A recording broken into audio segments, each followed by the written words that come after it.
check it out. It's like, oh, I've seen you before. You're yeah. that guy with the Like, shady mustache. Me specifically? No, or? the virus. When it's the like trying to virus get is- into the club, and then your bouncer body is like, no. Your bouncer body. Thanks for saying. Hey guys, Justin just said I had a bouncer body. Hey, welcome to Snackdown. I'm Justin, and this is Andy. And it's still hot in the apartment. It is very hot in the apartment. It's I'm sure a cold snap is going to be getting to us at some point. yeah. But I mean, I keep waiting for it to be like kind of cool, and it's just like kind of sweating. I am wearing a sweater. yeah, that's on you. You're like literally in your own house. Like you could just get a t-shirt on. I could. You could even do like the little tuck thing where you tuck the bottom into the top and then kind of wear it like a crop. You know what I mean? Yeah. Or I could like sling it over my shoulders and tie it like in front of my neck. Oh, You know? nice. Yeah, very very preppy. I could do that. But you won't. But I won't because I can cool off in a different way with some beers. Which is going to be amazing. Yeah. So we have some beers today from a listener and a longtime friend of mine, Mr. Dan Roehr. And he's a brewer in Ithaca. And I've known him since I was like 12. And he was almost on the podcast today, but his life's pretty busy. But we got the beers anyways. I was going to say we got the second best thing, which is just the beers. Yeah, so we still got the beers, so that's good. We'll have him on eventually, probably. But yeah, so he brews a lot. He tries lots of different recipes, I guess. He sent us a couple of different types of beers, and this will be interesting because there are types of beers that we really haven't had on the podcast before. Did he do that on purpose? I don't think so. I think he drinks a lot of beers that I don't drink. Usually when he's brewing up some beer, it's not something I'm super interested in. Not because it's bad, but because it's not something that I usually drink. Because it's not an IPA. Yeah. Basically. Yeah.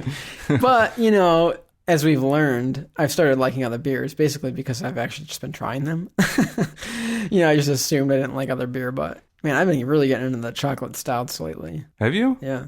You said it's not even cold yet out. As we've determined also, I don't really care for tying drinks with weather, so... Dude, shame on you. I had a chocolate stout on like a 90-degree day, and it was delicious. Are you serious? Yeah. That's disgusting. Why? I don't know how to... It's liquid. It's like putting a coat on in your mouth on a 90-degree day. How can you fit a coat in your mouth? It's like putting... It's a simile. It's still liquid. That's as far as my thinking goes. Let's get into this. Okay, so the first beer we're going to do is, I don't know if I can say this correctly, Hefeweizen? Is that how you say it? I think like a lot of times the W's are more V-ish. See, that's what I thought I've Like heard a it say. Hefeweizen? Hefeweizen. Yeah. But when I'm reading it, it's Hefeweizen. Yeah. He sent me some descriptors, so you don't want to know about it? Of course. Actually, can we taste it Yeah, first? let's try it first. Let's taste it, because, you like read the back of a wine bottle or like a beer, and you're just like, oh yeah, I guess I taste that. I want to see if we're right, or if I'm right, because you've already read everything. Light in color? Oh, it's getting darker. It's basically the color of urine when you haven't drinking enough water. Right? So many people just turned off the pod. This looks great. Yeah, it's like a golden orange. Not orange. I'd say like at a the honey. end of the yellow spectrum into the orange. Like a honey. Yeah, like a honey. Yeah, it's very honey colored. And like a nice, like kind of like a neutral light head to it, right? And like not a lot of head. What do you smell on it? It's definitely mild in terms of the hops. Like the little amount of hops, it definitely tastes like it's going to be like noble hops. I mean, it's very barley forward. Crisp. It smells very crisp. It has a little bit of a sour smell to it. That's a very crisp beer. Yum, that's refreshing. And like not crazy carbonated, but like it definitely has a little bit of like a carbonated bite. So that's very good. It's like dry and crisp. I could drink that mowing the lawn easily. I was going to say, like, this is really helping me cool down. It's like a really refreshing. For sure, yeah. Yeah, so this is brewed in the style of a Weissebier or a Weissebier. Weissebier? How does it spell? Weissebier. Weisssebier. Okay. I didn't know where I could go from that. It's a traditional German brew. Nice. He says the BJCP guidelines don't mention a lager fermentation. Do you know what that is? I'm going to look it up. BJCP? Mm-hmm. So the BJCP, of course, right, is the Beer Judge Certification Program. Okay. So I guess it would be just like style guidelines. Interesting. So the traditional way of brewing this is like using lager fermentation? A lager fermentation? Yeah, they didn't. Their version is an ale, which is fermented at warmer temperatures using top fermenting yeast, whereas a lager is fermented at colder temperatures using bottom fermenting yeast. Justin, it's lager. You kind of throw like a lager in there. I don't know. It's spelled that way. I'm reading how it's spelled. Okay. I've heard lager before. So it's a lager. Why isn't there no? Because it's like from a different language. Okay. So, and in terms of like lager fermentation and ale fermentation, the easiest way for a home brewer to, or like a brewer to ferment is obviously at room temperature. And so an ale is going to be at room temperature, like anywhere from like 65 to like 75, depending on the yeast. So a lager fermentation is like in the, correct me if I'm wrong, listeners, but like the 40s, maybe the low 50s, but it is definitely colder. And so you need a different yeast to do it. So what's top fermenting and bottom fermenting though? So top fermenting is like literally the yeast will sit at the top of the big bucket or, you know, the fermenting vessel. So if something's top fermented, it just means that the yeast is at the top and most of the action and the live yeast is going to be at the top. Whereas with a lager, it's going to be just sitting there at the bottom. So bottom fermenting yeast couldn't ferment correctly in the warm temperatures? That's correct. Interesting. Have you heard of a steam beer? No. So a steam beer is a type of beer made with lager yeasts, but at a warmer temperature. And what that does to it, I don't know. I just know that it is specifically a lager yeast, but it's a warmer temperature. So I don't know if that makes the yeast stressed and like maybe throw off some more flavors, like kind of wilder flavors. Typically when a yeast is stressed, it will put out more flavors and not necessarily like desirable flavors. So he says this ale is made with a grain bill consisting of about 60% white wheat malt and about 40% pale malt, which is the barley that you were smelling. Yeah. Okay. And then he said a single late hop addition of Cascade places this guy at around 10 IBUs. Can I go back on the opinion? That was so stupid. I mean, like, it is weedy. It's very weedy. Yeah. Your friend is just going to be like, what in the hell is Andy saying? Well, you smell the barley. You didn't say you were tasting barley. Yeah, but it should have been wheat, honestly. So, how do we delete that? You don't. You're stuck with it. The chemist. Whatever.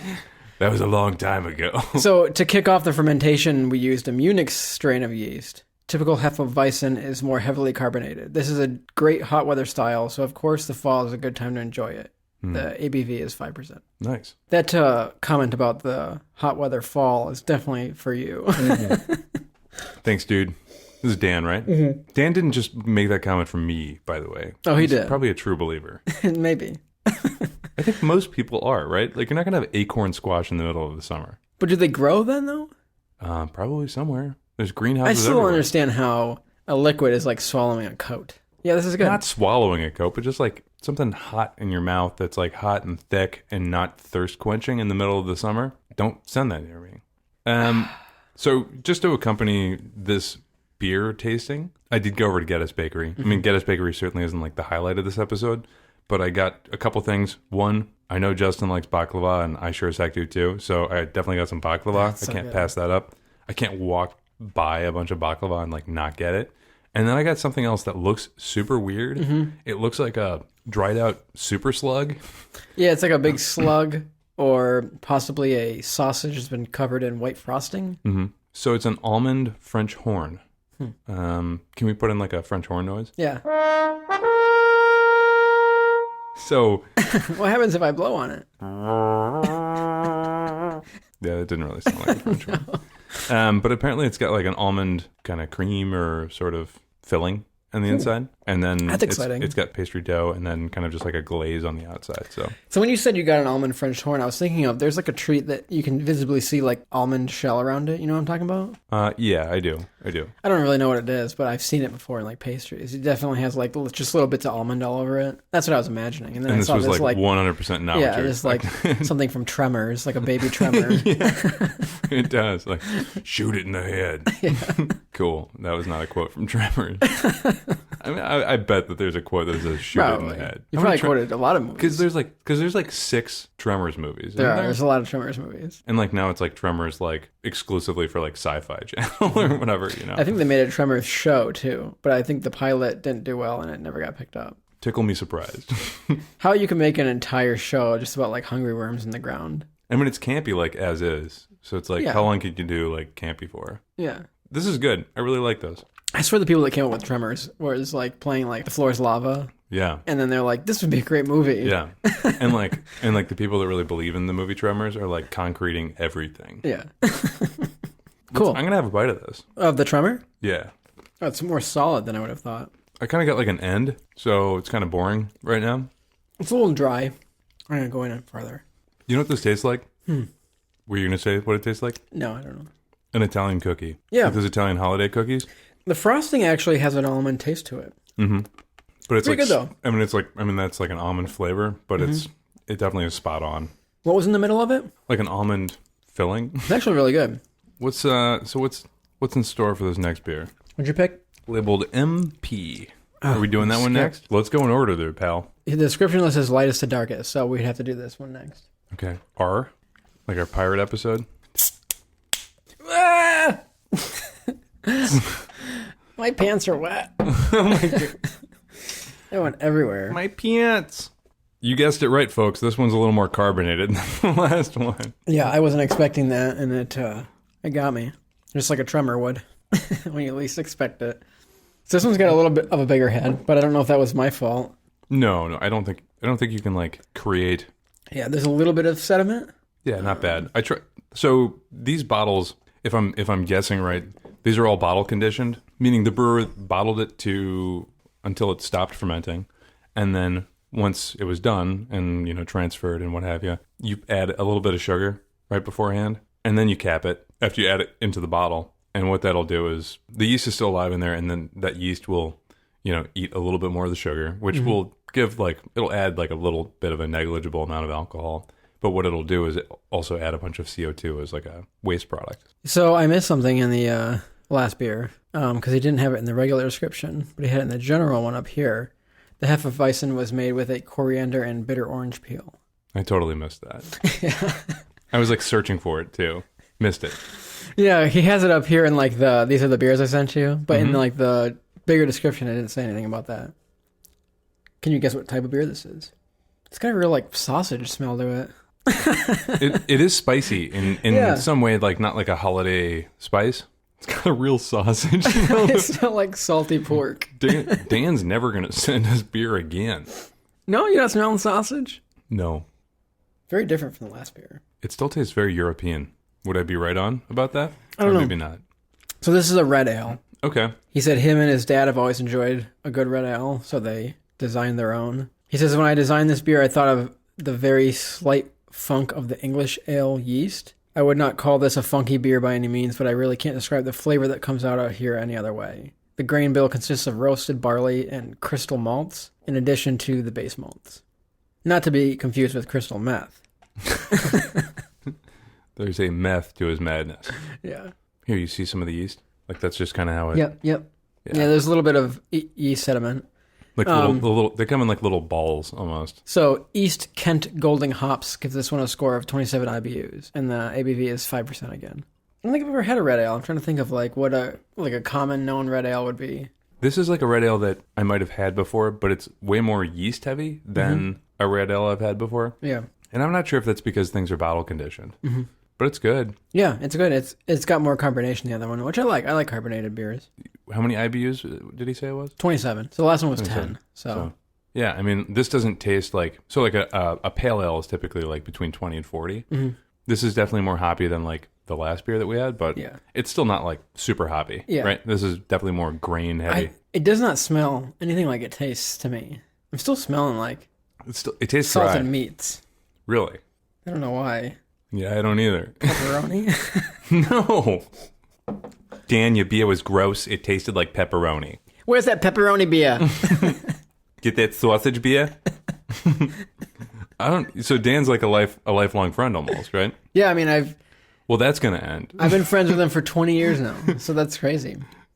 There was the sausage beer that did it. It broke the camel's friendship. No, that's not it. Straw that broke the tremor's back. Yeah, so that's interesting. So what's a crystal malt, do you know? Versus like in the last beer he used pale malt? I don't know anything about malts. He's probably like shaking his head being like, I should have been there. He should have been here. Shame on you. Yeah, shame on you, Dan. So, according to Brew Your Own, the simplest way to manipulate the flavor of your beer is to use crystal malts. So they're specialty grains that add flavor and color to any brew. And you can use crystal malt like no matter what you're doing. Like, so you can use it as an extract or a partial or all grain. But mostly it adds flavor and color. So it's sweet and has caramel tones. It's been a long time since I did brew, so in terms of talking about like specific types of barley and malts, I would assume some of it has to do, obviously, with the barley that you have, but a decent amount of it is, you know, how long did it malt for? You know what the malting process? Is that where like birds like clean their feathers? Oh, God. Yes, let's move on. No, I'm not familiar.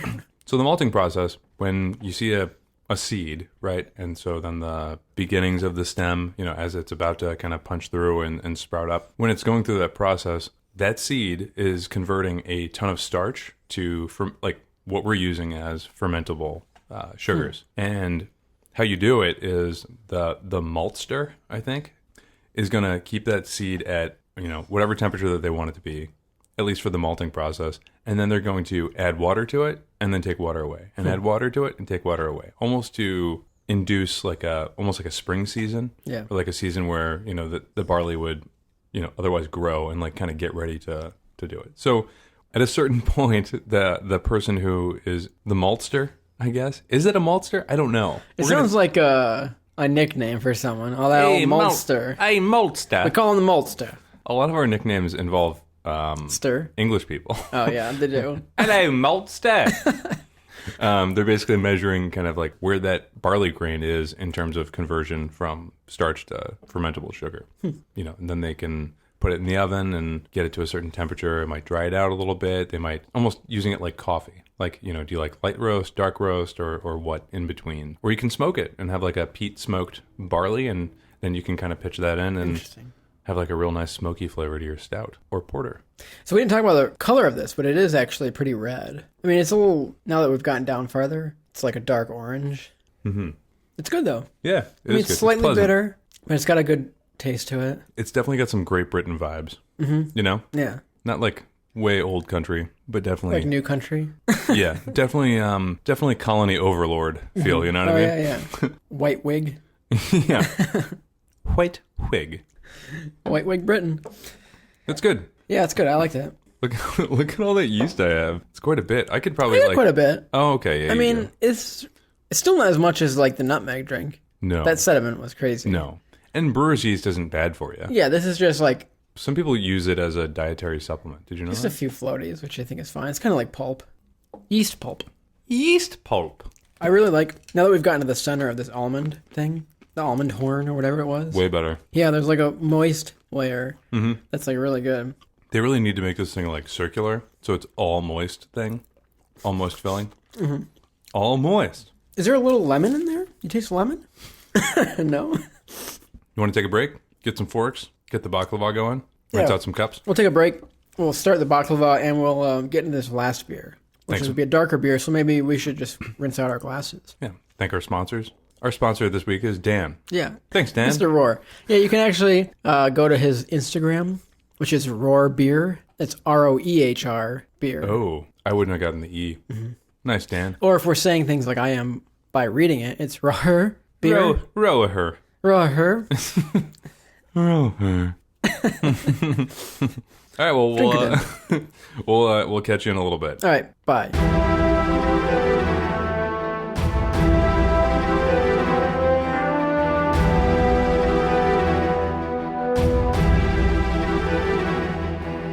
Hey, we're back. We're back. What are you eating there? Oh, that's a little piece of my almond bar. Very nice. We got a fork. We're going to get into some of that baklava. You got forks, but I've never eaten a baklava with a fork before. It's like really hard to like spear, isn't it? It's all layers. It all falls apart. It's more of like a cut and scoop. I've never... Here, look. Just watch. Cut. You're not going to spear it, right? But you do go for the scoop. Oh, baklava's so good. Mm-hmm. So, we got one more beer ahead of us. Yeah. Oh, I left my cup in the other room. Well, we'll be right back.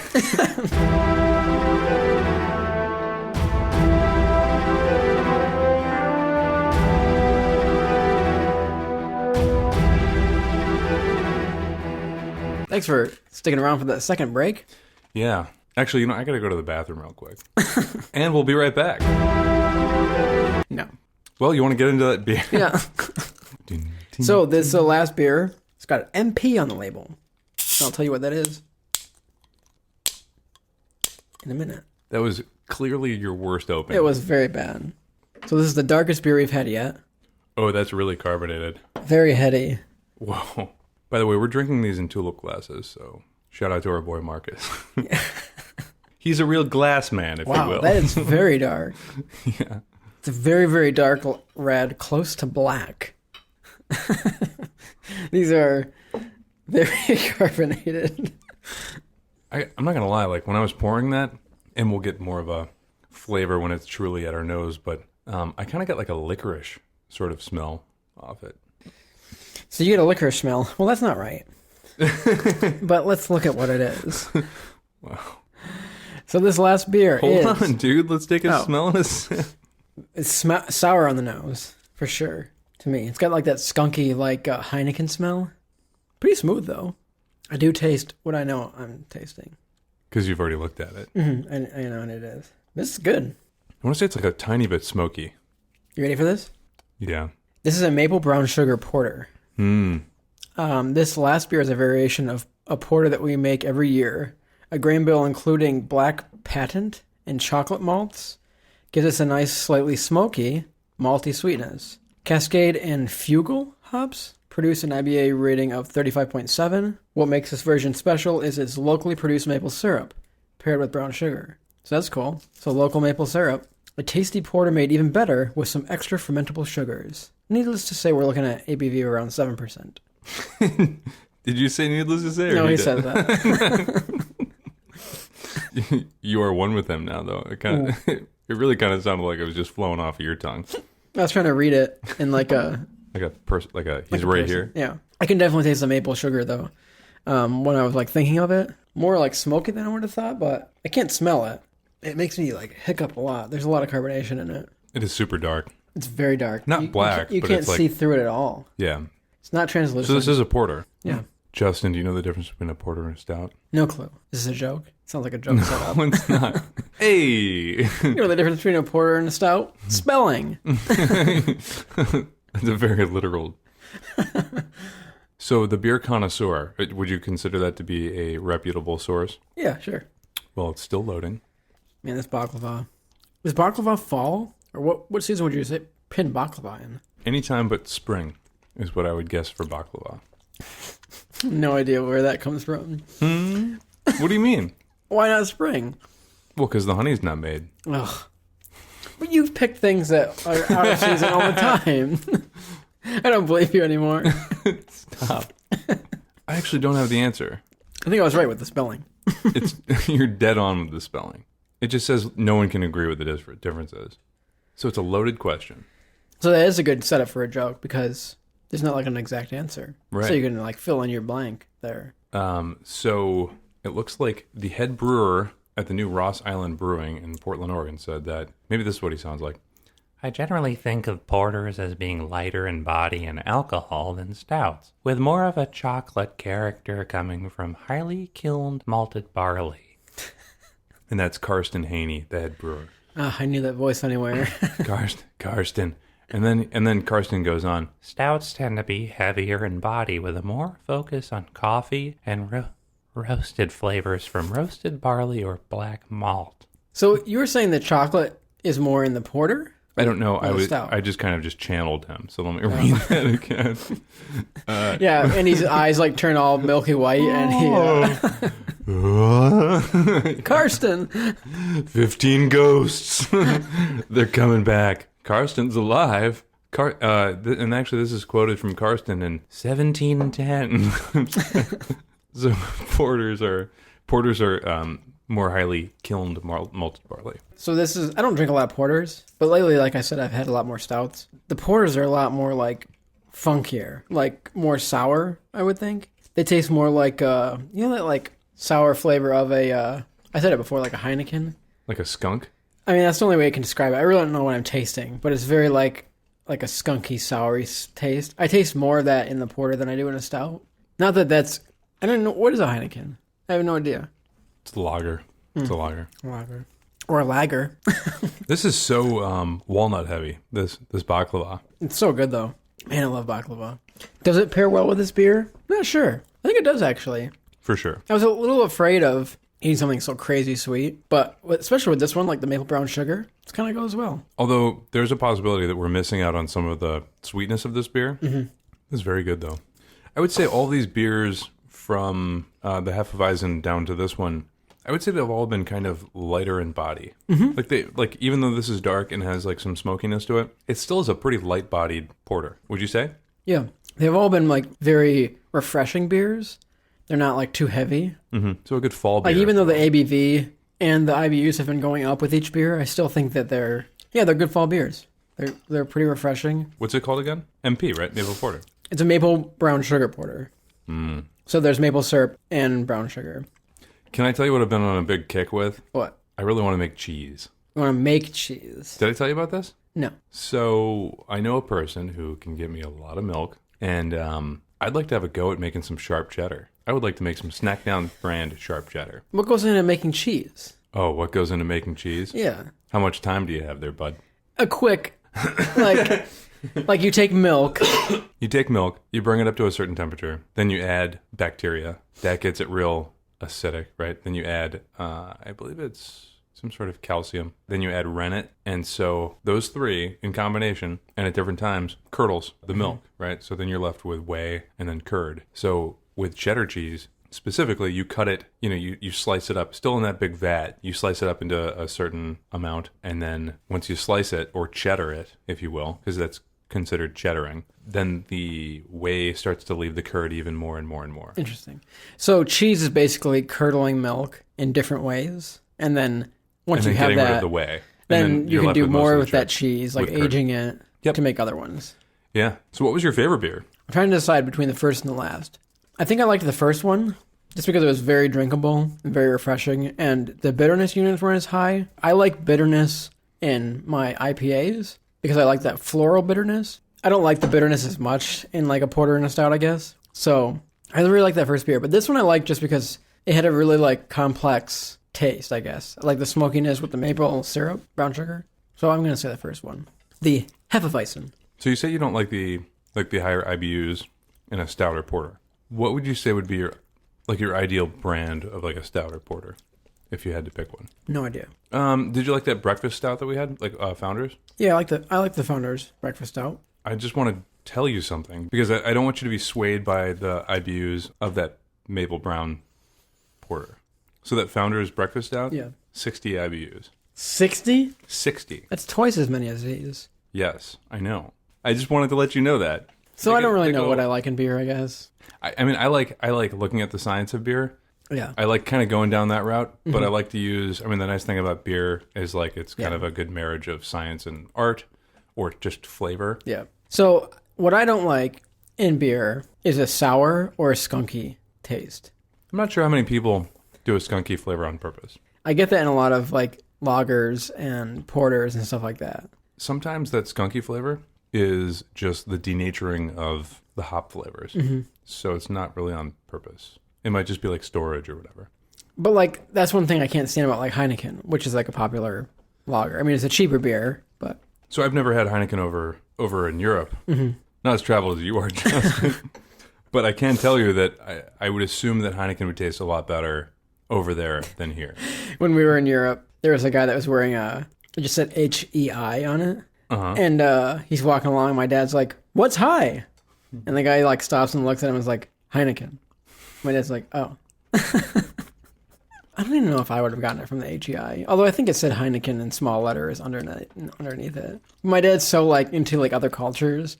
Your dad's like, is that something spiritual? He loves talking to like different people about all sorts of stuff. So like it was like a conversation starter for him. Oh, what's high? The guy's just like, Heineken. Okay, bye. Yeah, he's like, the guy just kept walking after that, I think. Your dad's like, BEI. Bye. Bay. Does your dad listen to the pod? A little bit, I think. He does, but that was a soft no. I don't think he has enough time to like keep up on it. He's a busy traveler. Shame. We're putting out 100% content here. He's a traveler? Yeah, he goes all over the country. For work? Yeah, for work. What's he do? You don't have to do this on the pod. I don't know. I think he consults on projects. I mean, he's like a project manager. So like he'll go and look at he's been on the shuttle that's going to like Mars because they built the computers for that. Actually, he's going to it, actually, now that I think about it. When's that happening? I don't know. Within the next year or two.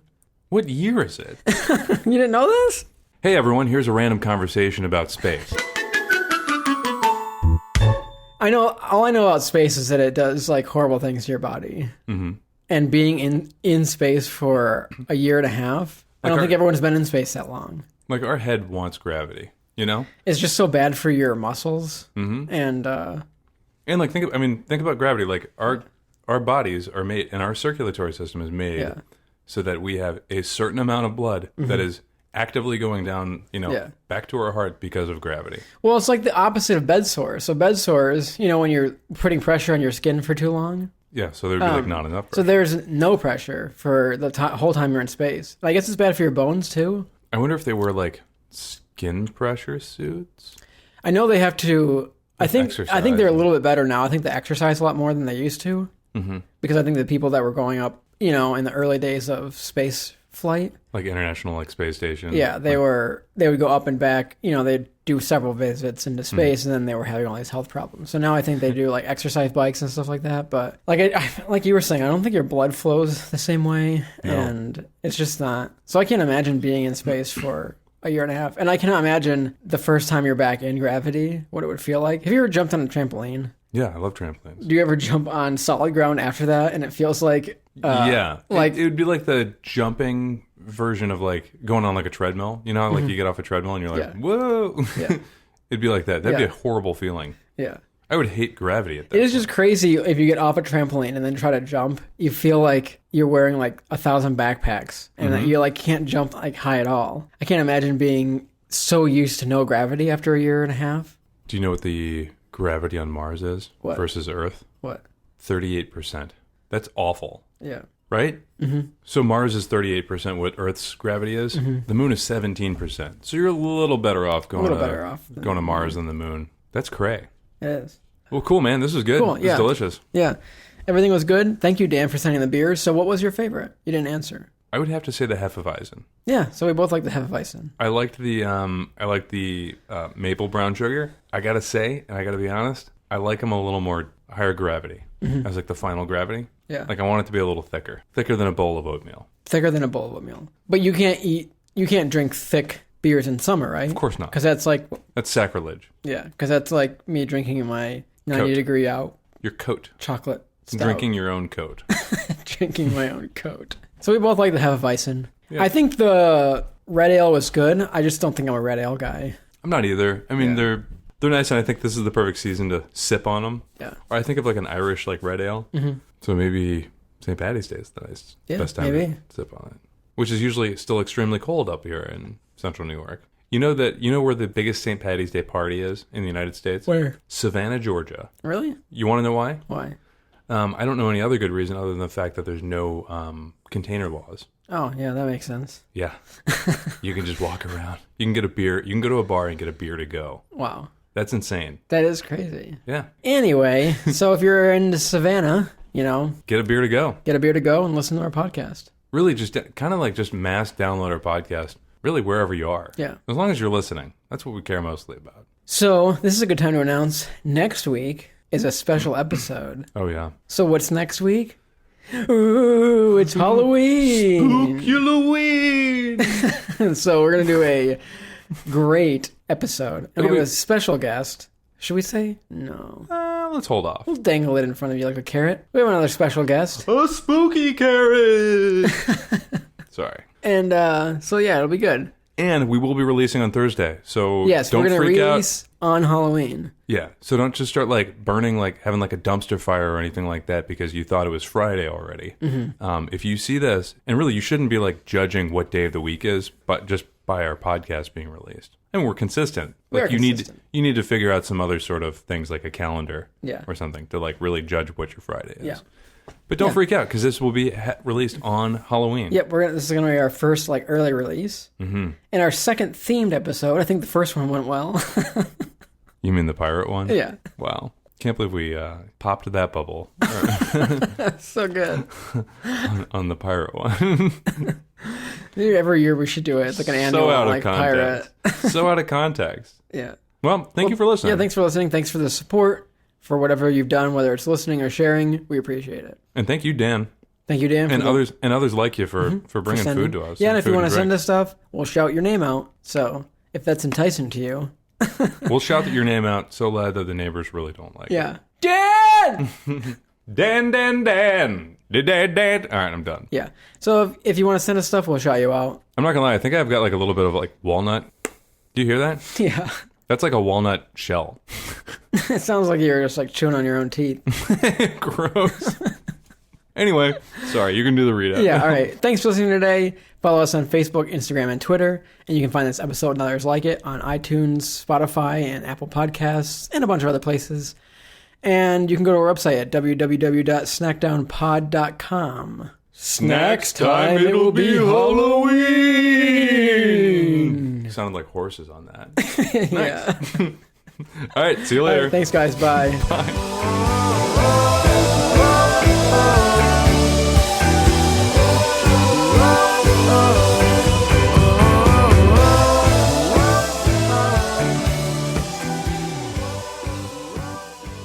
Snitches get stitches, Sorry, Pa. Justin. Loose lips sink spaceships.